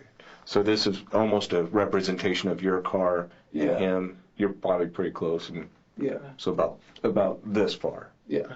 Okay. Makes sense. There you go. Yeah. So let's go back a little bit, and we obviously have been looking at phone records and that kind of thing. Mm-hmm. Who did you call when you got to the apartments, other than Tanner? What do you mean? There was somebody else you called, or called you. I do not know. If you could get me a phone number, maybe I'd remember. It's a Florida phone number. A Florida phone number? Mm-hmm. It's a 772 number. I have no idea. Do you know Austin? Austin? Mm-hmm. No. Because there were 3 calls between the 2 of you, but does it look like you guys really talked? I don't know. Did you ever deal with that day when Yeah. you were getting drugs from Tanner? Uh-huh. Did you talk to anybody else about drugs that day, Not other that than I- Tanner? Not that I remember. No. No. Did you get a call from a strange number that you didn't know that you could remember? I think I got one from Scam Likely. I get a lot of calls from Scam Likely. It doesn't necessarily give me a number. See if I can find a picture. I just want to see if you know this one person.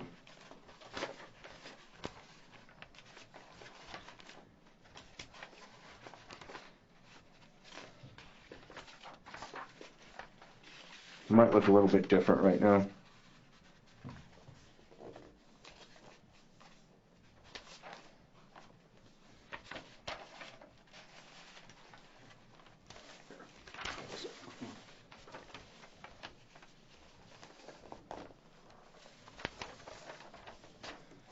Have you seen that guy before?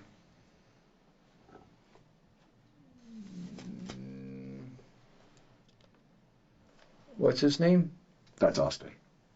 No, I ain't never seen that kid in my life.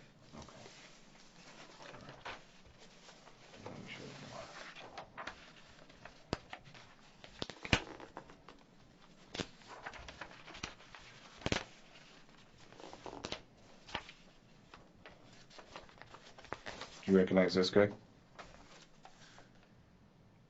Nope. Never seen him. Nope. Okay. All right. It's just some clarification things on our end that we needed to check on. Anything else? No, I don't think so. All right, man. I think we're about done. Is there anything else? Well, we've talked a long time. Yeah. And is there anything in the back of your mind you want to tell us, or anything else you want to get out? Because now's the chance to. Anything else, man? So, Go ahead. so where is it gonna go from here? We do have an arrest warrant for you, Okay. so you're gonna get booked, Okay. and then you'll be taken up to Adams County. Adams? Yeah. Okay. Let me ask you a question real quick. Yeah. What would you want to tell his family? I'd like to apologize to his family Why? because I took their son's life. That's a big thing. Do you feel bad about that? Of course. Would you apologize to them? Yeah. All right, I man. think they'd probably like that. We will. We'll get arranged. Is there anything else you could think of? So I'm gonna get booked, and then where's it gonna go from that? Court. Okay. You go to Adams County Jail for now. Okay. All right. All right. Is there anything else you could think of you want to tell us? Phone calls. You will make a phone call once you get up to Adams County. I'll let you do that. I don't think the process here will take too long. We'll No. book you, get you going, and get you something to eat up there if you like, and whatever. So if you get hungry or whatever, or thirsty, just let us know. Any questions for us? Cool. We appreciate your candor. Yeah. I really do respect that. I do. So All right, Chris. good luck to you, man. Yeah, we will. We'll get you going. Okay. Okay. And then for court, do I figure all that out at Adams? Yeah, they'll. Yeah. The whole process will be explained to you through the entire thing. Cool. Okay. Dates, all that kind of stuff will be explained to you. And then how long? The court will figure it out, right? Yeah, I can't tell you that. I really don't know the answer. What do you think should happen to you? I don't know. Self-defense. So what do you think should happen? 3 to 5 years. You think you should get 3 to 5 years? If it's self-defense, why should you get 3 to 5 years? What's self-defense regularly? I don't know. Well, if it's self-defense, you're justified in doing what you did. Yeah. I don't know. I don't really watch court. Do you feel like you're justified in what you did? Yeah, 100%. All right. Good luck. Thank you. Yep. I'll just stay there. What else will get you in just a little bit? All right, now. Yeah, I forgot something real quick. Yep. We, as part of this, need to look through your phone, okay? Is there anything there that we should know about? What do you mean? Well, we're gonna look through your phone as part of this investigation. Okay. It's just part of what we do in these kind of cases. Yeah. Okay. To make it easy on us, can I just get what's the code to get in? 4 2s. 4-2 what? 4 2s. Twos? Like, Oh, 4 number 2s. yeah, Okay. What else? 3. Okay. And is that there's not like a pattern or anything, it's just the 4 2s and a 3? Yeah. Okay. What kind of phone is it? iPhone. iPhone. XR. Okay. Who's your carrier? T-Mobile. T-Mobile. Okay.